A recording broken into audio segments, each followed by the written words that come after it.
오늘 우리가 함께 읽은 이 본문 말씀은 전체적인 연결의 흐름이 조금 떨어져 있는 것 같긴 하지만, 그러나 의미를 통해 본다면 하나로 일맥하여 연결되어 있습니다. 한번 다시 읽어드리겠습니다. 모든 백성이 들을 때 예수께서 그 제자들에게 이르시되, 긴 옷을 입고 다니는 것을 원하며 시장에서 문안받는 것과 회당의 높은 자리와 잔치의 윗자리를 좋아하는 서기관들을 삼가라. 그들은 과부의 가산을 삼키며 외식으로 길게 기도하니 그들이 더 엄중한 심판을 받으리라 하시니라.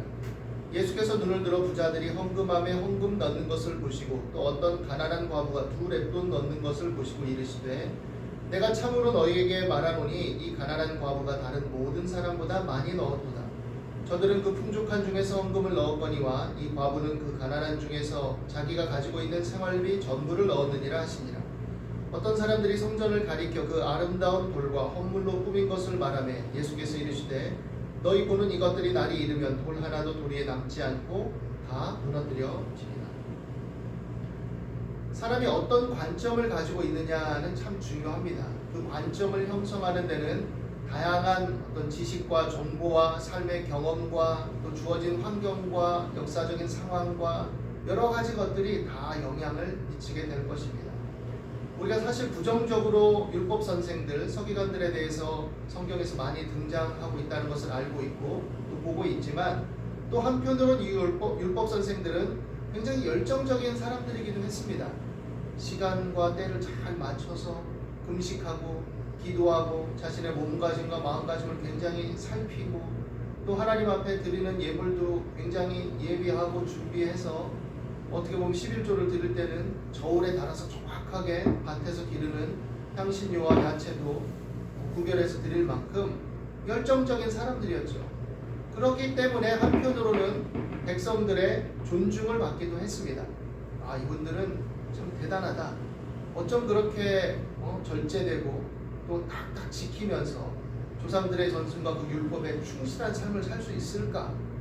그러니 구별되게 보이는 거죠. 모든 면에 있어서 다 구별돼 보이는 사람들이었기 때문에, 더군다나 이제 민족이 어떤 외세 압제 속에서 계속해서 거쳐온 역사적인 상황들이 전개되고 있었기 때문에 굉장히 민족주의적인 사고를 가지고 그 안에 유대 교회의 어떤 핵심적인 것들을 굉장히 표방하고 보수하면서 열심히 살아가는 것처럼 보여지고 또 그것을 표방했기 때문에 일반 백성들이 볼 때는 참 우리와 다른 사람들, 선생님들 이렇게 여겼죠. 그러나 다른 말씀들을 통해서 보듯이 한편으로는 뭔가 그럼에도 불구하고 일반 삶의 어떤 지저분한 또 지지고 볶고 살아가는 사람들의 어떤 시선에서 봤을 때는 뭔가 와닿지 않는, 뭔가 그래도 석연치 않은, 뭔가 그래도 비어있는 그런 괴리감을 좀 가지고 있었던 것으로 보이는 양상들도 많이 있습니다. 왜냐하면 예수님께서 와서 가르치시고 말씀하실 때 그들은 율법 선생들과 달랐다라는 것을 느끼죠. 서기관들과 달랐다.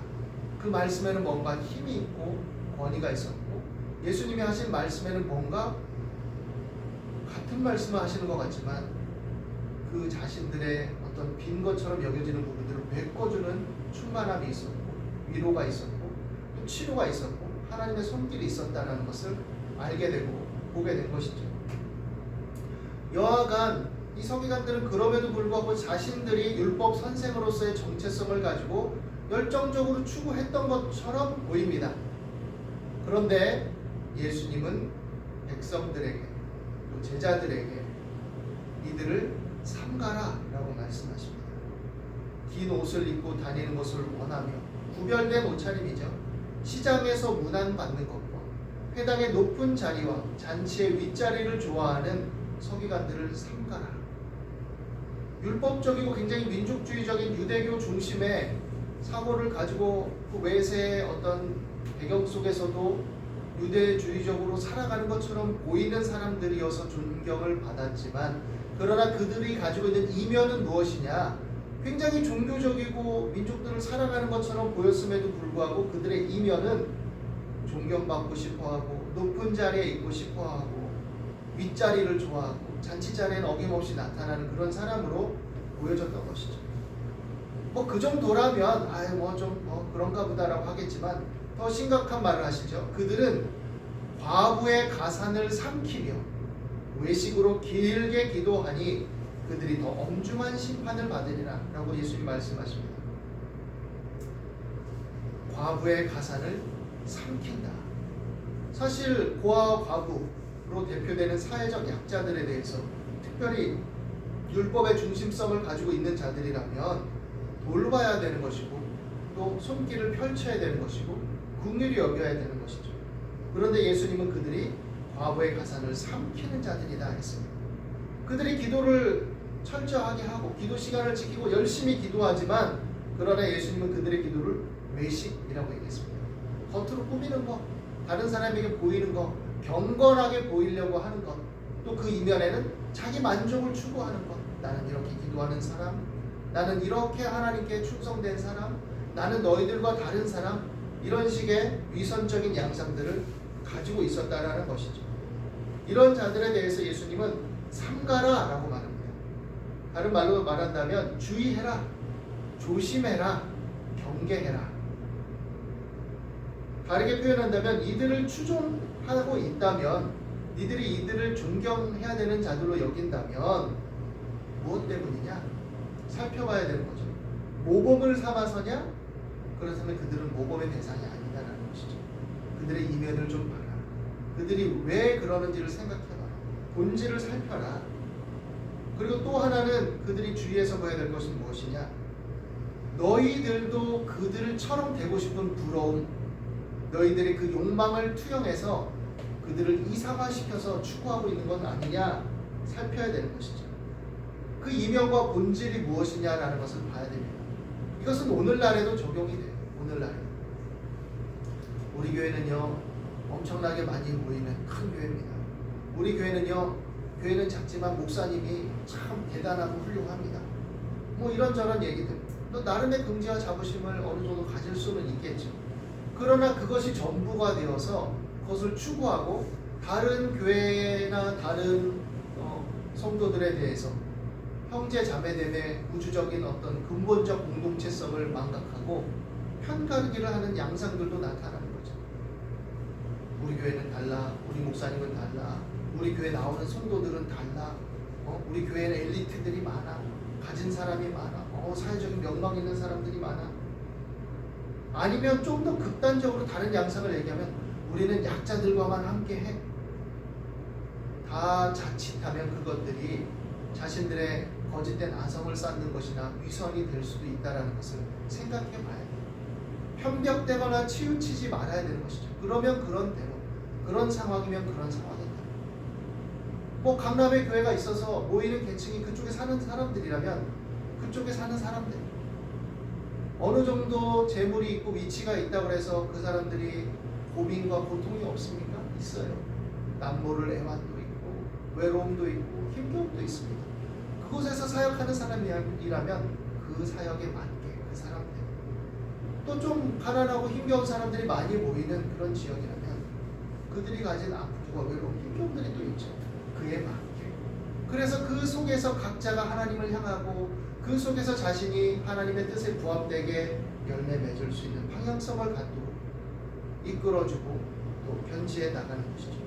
그런데 그렇지 않으면 자신들의 욕망이 투사된 양상들로서 피해의식이든 우월감이든 그릇된 양상의 심리적인 것들로 결집되어 버릴 수 있다는 얘기죠. 그래서 돌아봐야 됩니다. 주의해야 됩니다. 조심해야 됩니다. 경계해야 됩니다. 내 자신을 돌아보고 내 삶의 자리와 가치를 어디에 둘 것인지 돌아봐야 되죠. 한 해를 마무리하면 우리는 지난 한 해를 돌아보는 약간의 시간들을 갖기도 합니다. 송구영신 예배도 사실은 지나온 날들을 돌아보고 잘 보내고 새로운 새해를 잘 맞이하는 거죠. 하나님께서 주신 시간의 연속성과 영원성 안에서 또 이 계절을 따라서 일자와 징조와 사시와 연한을 따라서 또 인간들이 우리에게 주어진 지혜와 어떤 지성을 통해서 그런 것들을 구별해서 형성해 나가고 또 어떤 기한을 두고 그것들을 토대로 해서 새롭게 살아갈 수 있는 이 모든 것들은 참 귀하고 복된 것이죠. 그래서 새롭게 전진해 나갈 수 있는 그런 기회를 삼기도 하고 참 좋은 것이라고 여겨집니다. 우리가 돌아볼 때 내가 어떤 사람이었는가, 어떻게 살아왔는가 돌아봐야 되는 것이죠. 누구나 아쉬움은 남습니다. 아쉬움과 잘못한 것에 집착할 필요는 없죠. 지나간 것에 너무 지나치게 연연해서 성찰과 반성적 사고를 통해서 새로운 도약을 위한 재료로 삼아야지, 또 거기에 집착되어 가지고 새로 나가지 못하면 그것도 문제인 거죠. 그래서 하나님 앞에 내어 맡기는 겁니다. 하나님, 내가 돌아보니 이런 것들이 그렇습니다. 문제였습니다. 잘못했습니다. 또 한편으론 이런 상황 속에서 이렇게 내가 살아갈 수 있었으니 참 감사합니다. 만족스럽습니다. 아쉽지만 그래도 잘 버텨냈습니다. 하나님 덕분입니다. 은혜입니다. 뭐 주위에 또 고마운 사람들을 돌아보니 이런 분들이 그래도 나에게 해준 조언이, 권면이, 위로와 함께함이 나에게 참 힘이 됐습니다. 하나님 감사합니다. 이렇게 할 수 있는 것이죠. 그렇기 때문에 우리가 어떤 관점을 가지고 바라볼 것인가를 이 시기와 상황 속에서 그때그때 돌아봐야 됩니다. 신앙의 본질에서 시작해서 우리 삶의 살아온 여정과 여백들을 돌아봐야 되는 것이죠. 가난한 과부. 참 어떻게 보면 이 말이 주는 의미가 큽니다. 오늘날에도 물론 그 주는 의미가 크지만 이 시대에 특별히 여성이 뭔가 경제적인 생산성을 일으킬 수 있는 직업과 일을 찾기 어려운, 물론 오늘날도 쉽지만은 않죠. 경력이 단절된다든지 뭔가 하기에 진입할 수 있는 게 옛날보다 많아졌지만 지금도 쉽지 않은 요소들을 가지고 있죠. 물론 남자들도 마찬가지입니다. 굉장히 어떤 산업화되고 자본주의화되고 또 경쟁사회가 되고 그것이 첨예화되면서 굉장히 누구든 남녀를 막론하고 뭔가 경제적인 획득을 위해서 일할 수 있는 것들을 선택하고 이루어 나가기가 녹록지 않죠. 그런데 이 당시에 가난한 과부가 주는 의미는 굉장히 심각했습니다. 자칫하면 죽을 수 있어요. 그냥 굶어 죽을 수 있어요. 사회적인 연대와 돌봄이 없으면 심각한 상황에 처할 수 있단 말이죠. 그런데 이 가난한 과부를 살펴보아야 될 하나님의 자녀들, 특별히 지도자들이 그들의 가산을 삼키는 자다라고 예수님의 지탄을 받았습니다. 그것을 생각해 본다면 우리는 살펴봐야 돼요. 그리스도인으로서 또 이 시대를 살아가는 사람으로서 나를 살펴봐야 되고 내 주변의 가난한 과부를, 또 가난한 과부로 대표되는 이웃을 살펴보아야 될 책임이 있는 거죠. 종종 사람들이 이 가난한 과부가 다른 모든 사람보다 많이 넣었도다라는 것 자체에만 좀 집중해서 보는 경향이 있습니다. 물론 이것도 우리가 살펴봐야 될 부분이죠. 이 가난한 과부는 그렇게 힘겨운 상황임에도 불구하고 자신이 가진 바 모두인 두 랩돈, 얼마 되지 않는 돈이지만 그러나 연복에 넣었습니다. 하나님께 드렸어요. 공동체성을 갖고 또 공동체성 속에서 자신의 의무를 다하려는 마음을 가지고 열정을 다해서 하나님 앞에 드렸습니다. 그 자체, 그 정신, 그 마음은 귀하죠. 그런데 예수님은 그것 자체만 보신 것이 아니라 그와 관련된 상황과 현실을 말씀하시는 거예요. 지금 너희들의 형편이 뭐냐? 가난한 과부가 자신의 먹고 살고 또 참 힘겹고 어려운데 그것을 쥐어짜서 이렇게 연복에 넣어야 되는 것이냐? 그리고 너희는 그것을 삼켜야 되는 것이냐? 오히려 그 가난한 과부를 위해서 너희들이 연복회를 열어서 나눌 수 없느냐? 많은 부자들이 많은 것을 연복에 넣었다고 자랑스러워하고 뿌듯해하고 오늘날로 말하면 교회에서 어른으로 칭송받고 존중받고 지역에서 유지처럼 행세하고 그것이 더 중요하냐? 아니면 그것으로 이러한 사람들을 돌아보고 나누는 게 더 중요하냐? 무엇이 더 하나님의 뜻에 부합되냐? 이것을 말씀하시고 있는 거죠. 풍족한 중에 헌금을 넣은 것, 1차적으로는 그 자체가 잘못된 것이나 나쁜 것은 아니지만 그러나 그걸로 멈추고 그 문 앞에 있는 가난한 과부를 도외시하고 소홀히 여기고 함께 공동체된 교회 안에서 가난한 과부가 두 랩도를 최선을 다해 넣고 있는데 그것을 외면한 채 그냥 우리는 이렇게 많은 것을 하나님 앞에 드립니다. 우리는 이렇게 복을 받아서 이렇게 집을 옮기고 이렇게 차를 사고 이렇게 좋은 학교에 들어가고 이렇게 좋은 직장에 좋은 사업장에 번성함을 누립니다라고 말하는 것이 과연 하나님께서 기뻐하실 만한 일이냐라는 것을 말씀하고 있는 것이죠. 거창하게 얘기하지 않더라도 이제 우리 작은 삶의 여정들을 돌아볼 수 있는 것입니다. 어떻게 보면 작은 노력밖에 기울일 수 없는 심리적으로 상해 있는 취약한 사람이 있을 수 있죠. 작은 것밖에 발휘할 수 없는 상황과 환경에 처한 경제적인 상황적인 힘겨움을 겪는 사람들이 있을 수 있죠. 그런 사람들을 격려하고 위로하는 것이 하나님이 기뻐하시는 일이다라는 것을 생각해야 됩니다. 그러면 그것은 나를 빼고 하는 것일까요? 그렇지 않죠. 내 자신도 격려하고 위로할 수 있어야 되는 것이죠. 다윗의 시편에 다윗이 뭐라고 노래합니까? 내 영혼아 내가 어찌하여 난망하며 내 속에서 불안하여 하노. 너는 하나님을 바라라. 나는 내 얼굴을 보신 하나님을 인하여 오히려 찬송하리라. 어렵고 고통스럽고 고난 속에 극난한 괴로움과 심적인 압박에 빠져 있을 때 다윗이 하나님을 바라라 하고 나를 사랑해주고 격려해주고 위로해줍니다. 하나님 앞에 나아가서 하나님의 도움을 구하고 하나님의 위로와 격려를 구하는 것이 그래서 필요한 것이죠. 그리고 자신을 긍정적으로 보아주고 자신을 세워나가는 것이 그래서 중요한 것이죠. 그리고 그렇게 나의 자신을 아끼고 목돋고 사랑하면서 다른 형제와 이웃과 자매를 동일한 마음으로 사랑하고 돌보는 것, 살펴보는 것, 이것이 귀한 것이다라는 것을 우리에게 일깨워주고 있는 것이죠. 한 해를 마무리하면서 우리가 무엇을 삼가하고 경계하고 조심하며 또 어떤 것을 무엇을 살펴봐야 될지 새롭게 다질 수 있는 시간이 되기를 바랍니다.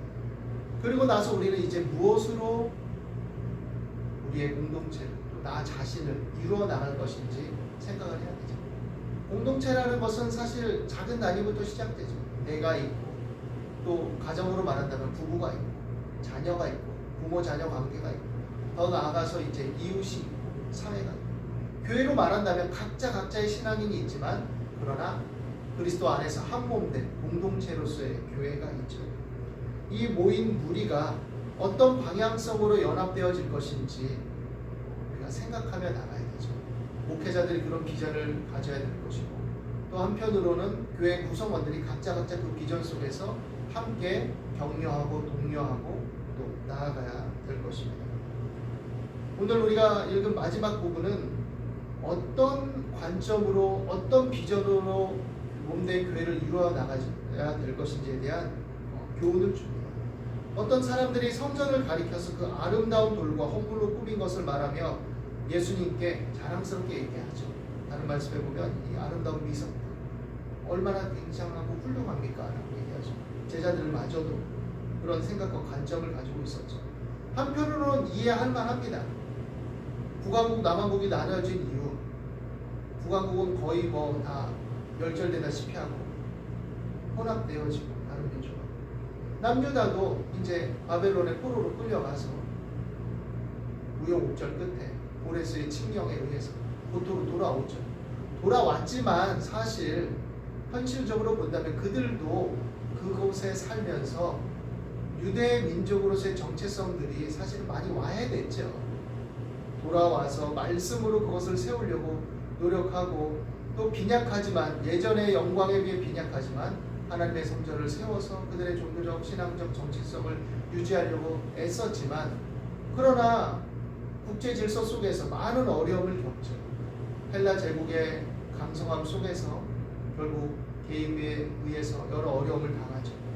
마카비 항쟁으로 한 100여 년 동안 독립적으로 뭔가 되는 것 같고 그래서 마카비가 주님이 하나님이 보내신 메시아적인 인물이 아니냐라는 막 그 정도로 생각할 만큼 어느 정도 회복을 보는 것 같았지만 그러나 그 아들들 가운데 내분이 일어나서 결국에는 외세를 끌어들이게 됩니다. 결국엔 로마의 압제 속에 살게 되죠. 로마가 관용 정책을 펼쳤지만 그러나 그들은 여전히 어려움 속에 있었습니다. 헤롯 대왕이 이제 그 성전을 확장하고 자신의 어떤 정치적인 야망과 어떤 입지를 위해서 오랜 세월 그것을 꾸미고 아름답게 만들었지만 그러나 그 중심은 결여돼 버린 거죠. 그 정신은 신앙의 핵심은 빠져버리고 결국 그 외모만 옛날 다윗 성전처럼 솔로몬 성전처럼 이렇게 영광을 회복하는구나라는 거칠애에 빠져버린 거죠. 그거로라도 위안을 삼은 거죠. 오늘날로 말하면 옛날에 우리가 반지하에서 이렇게 고생했는데 우리 교회가 이제 막 개발도 되고 전도도 열심히 해서 엄청나게 큰 교회를 세웠어. 훌륭하죠. 그러다 보니 내용은 빠지고 오히려 거기에 도취되어 버려서 정말 그 안에 슬픔과 아픔이 있음에도 그것을 쳐다볼 수 없고 사회적인 지탄이 있음에도 불구하고 그것에 대한 자각도 없고 그냥 우리끼리 참 해피하다, 행복하다, 감사하다, 만족스럽다 여기에 젖어 있는 게 된다면 그러나 예수님 뭐라고 말씀하실 거예요? 오늘 말씀을 보면 무엇으로 이루어 나가야 할 것인지 정말 중요한 건 무엇인지 심각하게 생각해야 될 때가 아닐 수 없습니다. 그것은 또 한편으론 성전된 나를 돌봐야 되는 것이죠. 고린도서에서 너희 몸은 하나님의 성전이라고 얘기합니다. 이제 우리가 예배드리는 것 이 성전에서 드려야 돼. 거룩한 성전에서 드려야 돼. 이게 아니라 건물로 된 것이 가치가 있는 것이 아니라 각자가 예수 그리스도를 믿음으로 고백하는 그 믿음 안에 성령이 함께 하시는 하나님의 전이 되었기 때문에 각자가 자신을 그 안에서 세워나가야 되는 것이죠. 그래서 성전된 몸이라고 얘기하고 있죠. 그래서 오늘날 근본적으로 성전은 믿는 자를 성전이라고 하는 겁니다. 본질적으로. 그들이 모인 것이 그리스도의 몸된 교회를 이루는 것이고 머리 대신 그리스도 예수 안에서 각 지체들이 각기 맡은 역할을 지혜롭게 성실하게 사랑으로 감당할 때 몸된 공동체성을 이루는 것이고 각자가 머리 대신 그리스도 예수의 뜻을 따라 살아가는 아름다운 믿음의 영합이 되는 것이죠. 우리가 무엇을 이루어 나가야 될 것인지 어떤 가치관을 가지고 살아가야 될 것인지를 생각할 수 있게 되기를 바랍니다. 성전된 우리가 하나님의 은혜로 영원한 소망과 생명의 유업을 받아 누리며 그 부활의 소망 가운데 살아갈 때 우리가 영원한 소망을 가지고 있다면 지금 이 순간순간 현실이 그것과 맞닿아 있기 때문에 굉장히 중요한 현실이고 삶이다라는 것을 생각해야 됩니다. 각자 어려움도 있고 과정에 지난함도 있고 지루함도 있고 곤고함도 있지만 그러나 이 발걸음을 끝까지 우리가 성실하게 견지하면서 주어진 것들을 아주 조금씩이라도 개선시켜 나가고 또 회복해 나가고 또 믿음으로 살아갈 이유는 여기에 있는 것이죠. 그럴 때 착하고 충성된 종아 잘하였도다라고 말씀하신 것입니다. 우리의 냉수 한 그릇을 대접하는 작은 손길. 지치고 고단할 때 사람이 여유가 없어지기 쉽죠.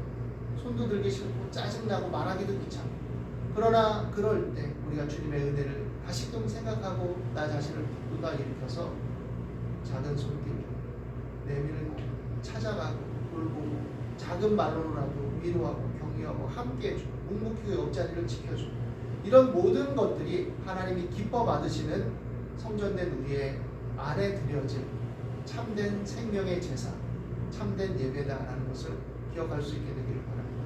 그 가치를 가지고 여러분 각자에게 주어진 삶의 기회들을 자원들을 활용하며 이 세상에서 이 현실에서도 발전적이고 능동적으로 살아감으로써 많은 사람들에게 유익을 끼치고 또 내게 주신 시간과 생명도 유익하고 만족되게 감사하게 성실하게 이루어 나갈 수 있는 저와 여러분이 되시기를 예수님의 이름으로 축원합니다.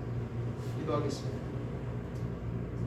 하나님, 우리 마음과 생각을 다스려 주시고 우리 관점을 바로잡아 주시옵소서. 우리가 믿음 안에서 또 신앙적으로 생각한다는 것이 오히려 때로는 뒤틀리고 어긋나고 어리석고 내 욕망과 욕심이 투영되어 있지 않은가 생각해 봅니다. 온유하고 겸손한 마음으로서 하나님 주신 시간과 삶과 물질을 역동적이고 능동적으로 활용하고 사용하되 하나님 뜻 안에서 부합되며 하나님의 선하시고 기뻐하시고 온전하신 뜻을 따라 열매 맺는 삶으로 귀결되게 하여 주옵소서. 한 해 동안 살아낸 모든 사람들 지치고 고단한 마음들 위로하시고 세임 주시고 또 성령으로 충만하게 해주셔서 밝아오는 새해에 다시금 새 힘을 갖고 지난 것에 연연하지 않고 담대하게 전진해 나가는 저와 우리 귀한 성도들 또 자녀들이 될 수 있도록 인도하여 주옵소서. 감사와 찬송을 드립니다. 예수 그리스도 이름으로 기도드립니다.